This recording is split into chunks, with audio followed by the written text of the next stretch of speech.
edgelord.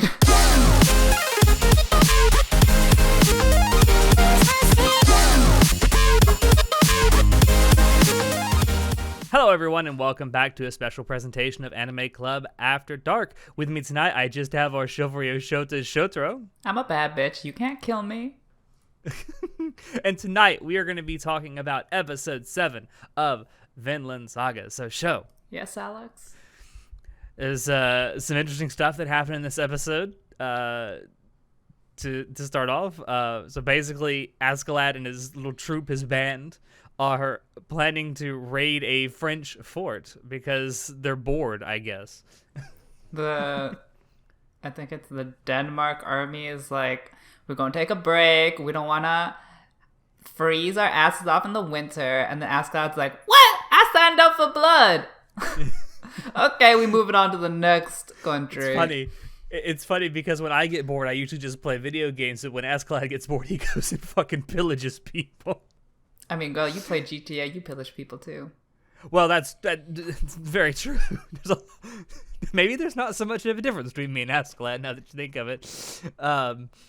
But, okay, so we got to talk about it because it happened in this episode. We got to talk about the Naruto run. Oh, the Naruto run. So you have a theory. I think you have a theory. Or you have a question, at least, about this. About whether it was intentional or not. Well, we were talking about this before the podcast started. But what do you think, Alex? Okay, so I have no doubt in my mind that it was 100% intentional to do the Naruto run. However, I think the question resides in, was it intentional or was it unintentional? Was it something that they subconsciously did or something they consciously put in? And do you have an opinion on which one it is? Well, I genuinely, because I've read this part of the manga, I genuinely can't remember if this steps like the Naruto run was in the manga off the top of my head, and I don't have it anywhere nearby, so I can't go look it up. But I 100% think it was intentional. If it's not in the manga, do you think it's conscious or unconscious? Oh yeah, I think it was conscious and intentional. Okay. Yes. Okay. Now. If it was already in the manga, then it was I think it was intentional and consciously done on the part of the mangaka. So obviously the animators are just copying what they see in the manga. Yeah. So my opinion, first of all, it was quite funny watching him Naruto run, and it's quite. I laughed my ass off when I saw it too. It was like, oh, you son of a bitch. Quite meme and gif worthy, and. Also, I definitely think it's a conscious nod to Naruto because later in the episode, when he's running towards the fort, he does a normal run. He doesn't do a Naruto run there. Yes. So yeah, that was just that one scene where he's running to the attacker's camp. It was the only scene so far that he's done the Naruto run. So I think that is just a nod, a one-off nod. I definitely think so too. I'll have to go back and reread this part of the manga because I genuinely can't remember if he does the Naruto run, and I don't think he does though. Honey, it's the first chapter. I know, but it's been a while since I read it, so I'm just saying it won't be hard to find. I know. I just got to go back and do it. It's just been so long since I did it. But yeah, it's also, this might be something to talk about in a future podcast that isn't related to this, but it's worth noting that the Naruto run has become so like synonymous, not necessarily with Naruto, but with anime in general, that I wonder if it's just surpassed the source material it came from at this point. Yeah, I definitely see the Naruto run as an anime thing more so than just a Naruto thing. So it could be just them subconsciously incorporating anime tropes into their work. Yeah. Just because it's such a common trope at this point. Yeah, kind of like how there's a lot of anime works out there that incorporate the Akira bike slide into it. It's just become so synonymous now that people just do it, even though they may not even realize what it is that they're parroting or honoring that they just do it because it looks cool. Cool I still is I still feel like I need to necessitate that the Naruto run does not look cool, especially when you do it yourself. It's just a thing that happened one time in an anime that everyone feels like they have to do now. just like SAO. It was cool until someone said it wasn't. But yeah, that might be something to talk about. That'd actually be a good topic for a future podcast. About, Do a whole anime podcast on the have... Naruto run? No, well, I could certainly analyze it for an hour. Oh but I'm talking about like anime tropes that have sort of surpassed their source material and just become an anime thing and not like a Naruto thing or a JoJo thing or an Akira thing. Yeah, that'd be interesting. But yeah, I think that's a really cool nod to Naruto. Naruto references are becoming like JoJo references. They're everywhere. So I do want to mention really quick, so Thorfinn is still using his like double dagger technique or whatever it is you want to call it. I think the way he sheathes his daggers is really cool, where he's got one behind his back and one up front. Okay, so there was that one scene in like near the beginning of the episode when he's talking to Askeladd, where he's like, he puts one dagger in his front fanny and then one dagger in his back fanny pack. It's like slow motion Matrix. I'm like, is that cool or is that cringe? I say it's cool, but they do look suspiciously like fanny bags, don't they? Hey, it's convenient, it's practical. What can I say? It works. I'm looking at. I'm staring at you, but you just can't see it right now. You're giving me the double eye emoji. Yeah. So Askeladd is using Thorfinn again like a scout to go ahead and see what these group of people who are trying to attack the fort are all about. And Askeladd wants to, I guess, what would you say? He wants to work under the guise of helping these people who are trying to attack this French fort. Mm-hmm. But we all know at the end of it, he's going to have ulterior motives because it's Askeladd. Well, at this point, this is like his modus operandi. Yeah, he's just trying to take this opportunity, take advantage of the situation for his benefit. Yeah. We just don't know how he's going to do it. At the beginning of the episode, we don't know. Yeah. But so Thorfinn is sent to go find the camp for these people who were attacking the fort and, you know, get on their good side and tell them, hey, you tell them to attack at this time and then we'll be right behind you. So Thorfinn goes to this I guess you want to say an encampment for this group who were attacking the French fort, and says, hey, is there any... And this is another thing I want to bring up. These people are all speaking Japanese, but then we're made to believe again that they're all speaking different languages. And it just doesn't really translate very well. Because there's a scene in which Thorfinn is, you know, having an audience with the French general who was attacking the fort. And he's speaking plain Japanese to Thorfinn, and then there's a translator just saying the exact same thing that was just said in Japanese to Thorfinn. Yeah, it's interesting that they took the time to put in the translator character and get a voice role for him, but they didn't take the time to, you know, actually vocally differentiate the two languages. Since I don't speak Japanese, I don't know if they're like speaking slightly different dialects, but it doesn't seem so. But yeah, it breaks your what is it? Breaks your illusion? That's not. It's certainly breaking the. Oh God! Now I've forgotten what it's called. Okay. Well, it's a little jarring.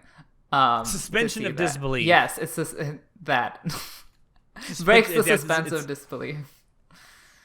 I will say this gives them a really good opportunity when they actually do dub this, because there are some anime dub voice actors who speak multiple languages, so this could be a really good. I know there's a few that speak French, so this would be a really good opportunity for them to flex their muscles that way.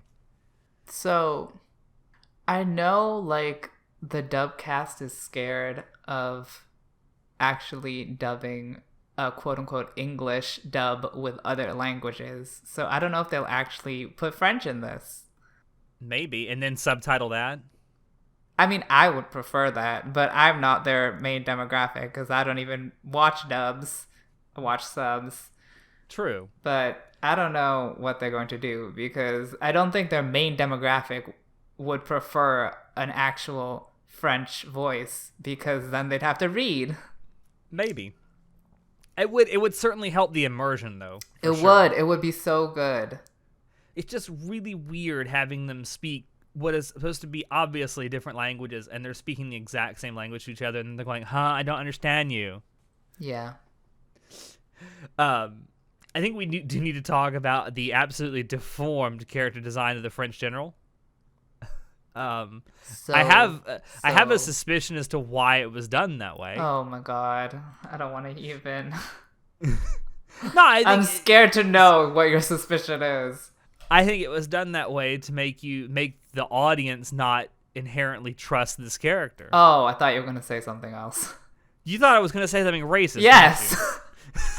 Oh, ye of little faith. Well, obviously that is 100% the reason why they deformed the character. But it's such a shallow and basic method to characterize a character.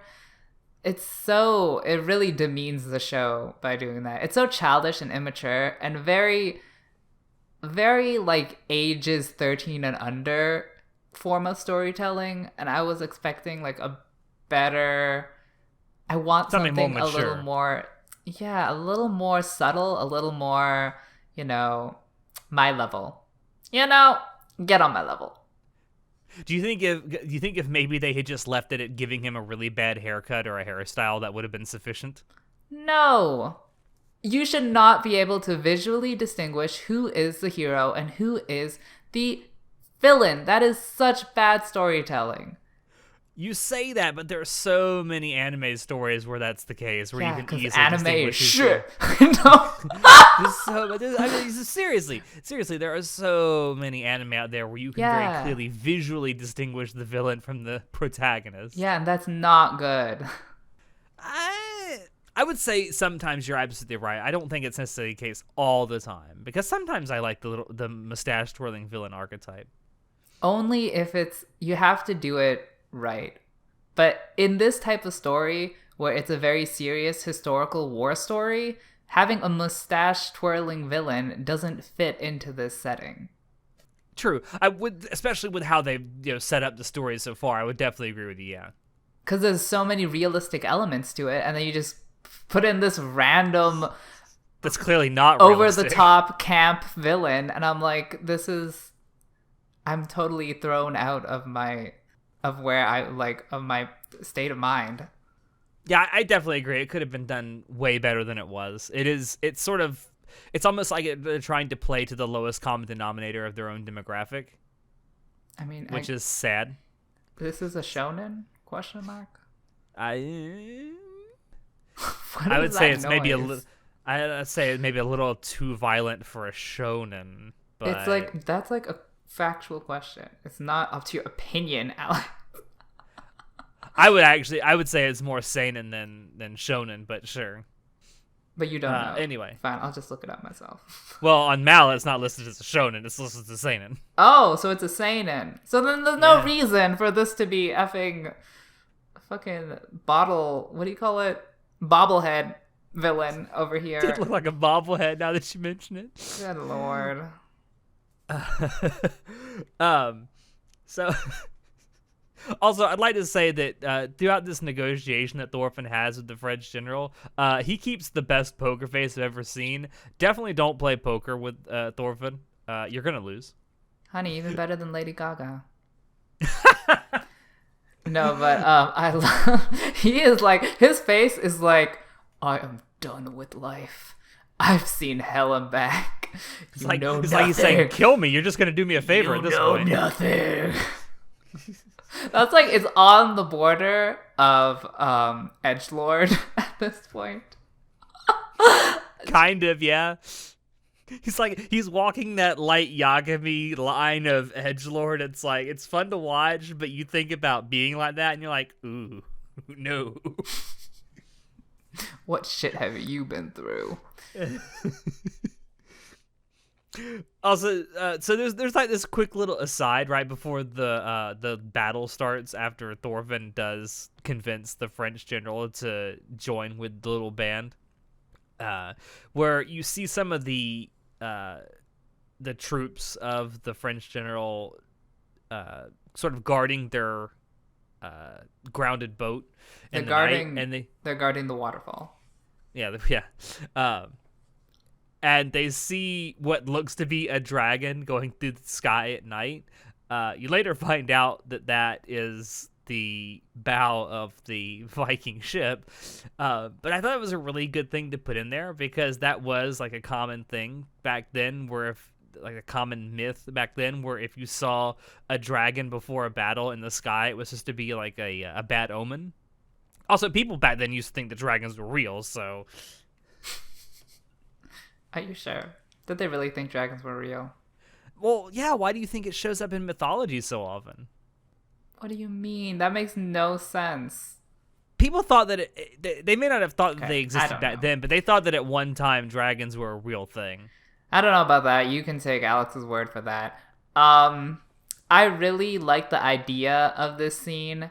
I really hated that they visually depicted the dragon as the stern or the bow, whatever. I don't know, parts of the boat. The head of the boat. Like, as a viewer, you could literally tell it was the head of the boat. Yeah. I wish they visually did it as more of a silhouette or more of a vague image so that it wasn't given away to the viewer so obviously. It would have had, I think it would have had a better effect that way. So I'm kind of disappointed.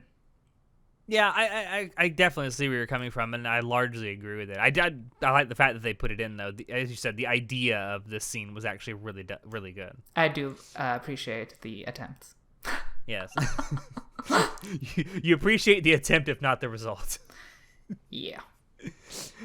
All right, so then the battle starts the next day, and Askeladd's troops, as you have guessed from seeing the dragon the night before, end up carrying their longships to the lake on the other side of this fort, so they can basically have them attacking from both sides. They have the Frenchmen who wanted to attack the fort originally attacking from the front, and then the Askeladd and his Vikings attacking basically from a flank, and it's a really great military strategy. Yeah, and also this hold on. So this idea of carrying longships from land to water is something that did actually happen in Viking battles. So I'm really glad they put that in too. Yeah, I'm really glad they incorporated military tactics that specifically employ the particulars of the Vikings' arsenal in an actual battle. I very much appreciate that. This is the bread and butter of historical war stories. So I love seeing this. Yeah, and I thought it was really well portrayed too, minus the whole French commander being very childish about the whole thing. I mean, yeah, I just pretend he's not there. Okay, well, it's good enough for me. So something that happened toward the beginning of this episode is Thorfinn basically accosted Askeladd and saying, "Hey, I want my fucking share if we're gonna do this." And Askeladd tells him, "Hey, bring me a head with a helmet, and I'll give you your fair share." So during the battle, Thorfinn notices the fort's commander on top of the ramparts, and he goes from standing right next to the French general to just bolting it. This is the part we actually see him running like a normal person towards the fort, and he does I just want to say he does the coolest thing. It may not be historically accurate, it may not even be possible physically, but it looked really cool with him jumping over the moat of this fort and using his daggers to climb up the wooden edge of the fort. That was cool. I won't lie. That was very, very badass. Especially how they shot it with the angle of the camera coming from like in the moat, and you could see him like jumping across in slow motion. Really appreciate that. The director has a lot of good camera angles. Yeah. The idea of it is great. It's a really great action sort of set piece, and then the way it was portrayed in the anime is even better.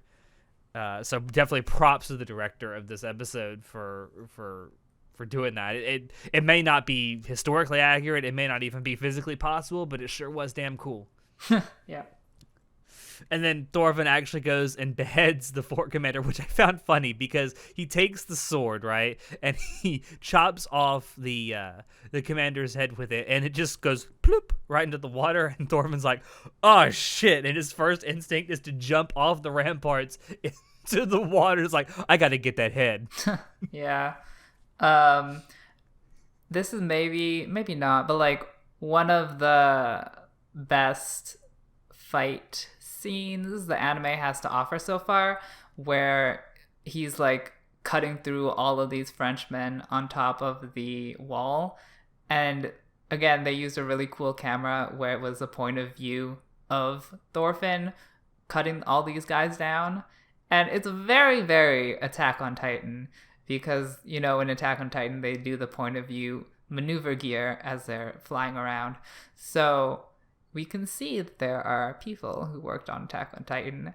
Big surprise there.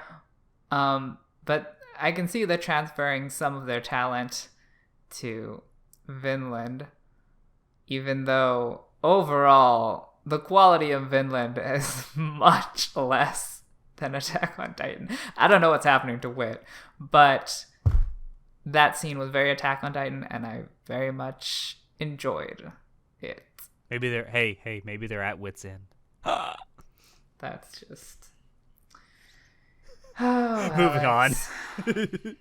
Listen. After some of the stuff that we've recorded recently, I don't want to hear anything about shitty puns from you. At least I'm funny. Oh, well, okay. That's up to interpretation. I will be the judge of that. Oh, okay. So anyway, after this attack is over, the French general devises this. Well, first of all, the French general finds out that the Vikings themselves had already plundered pretty much all of this fort that they were attacking, and are back in the water on their way out the fucking door. So they're trying to. The French general is trying to attack them before they can leave. I also like how ACAD like justifies this and saying, "We told you we'd give you half the victory. You get the fort, we get the treasure." You're such a smug bitch. And I love it. That's exactly what I would do. I'm like, bye, bitch! Just what are you talking about? When you and I had played Civ before, this is exactly what you would do. Yes, I murder and then I teabag the corpse. Yeah, which is essentially what ACAD was doing.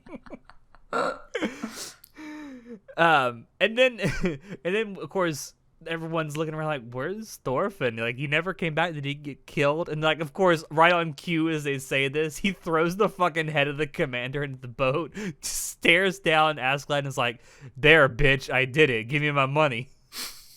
He doesn't want money. He wants honor. Uh-huh. Honor.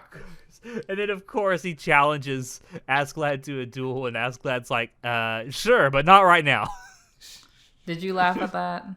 I did. Oh, God. It's like everything was right on cue. He's like, all right, I accept your duel, but not right now. There's fucking arrows coming in, bitch. Yeah. Well, I didn't really find that funny personally, but I did enjoy that they incorporated the Vikings' unique capabilities in being able to escape via the waterfall, whereas the French could not do that because their ships weren't built that sturdy. So that's why ACAD, and only ACAD, could have pulled off that plan in particular and gone away with it. So that was very cool. That was very, like, you know, it's very true to the historical genre. So I really enjoy those kind of things. Also, I just want to say that whole escape sequence was really, really well done, and I particularly love the fact that Askeladd, you can it's visually obvious that he's thoroughly enjoying this whole situation because he's just laughing his ass off as they go down the waterfall. He's just an adrenaline junkie, waiting for his next fix. Whatever it is, it makes his character really fun to watch. Yeah, he's a crazy bitch. And that was episode 7 of Vinland Saga. I think I covered everything, didn't I? Yeah. Everything worth covering. Wow. All right, well, thank you all that were dropping in to listen to us. We hope you enjoyed it because we always enjoy bringing this stuff to you. If you want to check out previous episodes of the podcast, you can find us on YouTube, SoundCloud, iTunes, and Spotify. If you want to keep up with what we're doing, you can join us on Discord, Facebook, Twitter, and our website. Shoot us an email if you have any questions or if you have ideas for topics you would like for us to talk about in the future. Links to all these things will be down below in the description. As always, I have been your host, Alex, and I will see you next time. Second Night Show. I would let Askeladd sail through the back entrance of my fort. And you get onto me about my puns. I couldn't even say that without laughing halfway through. I know, so you fucking ruined it.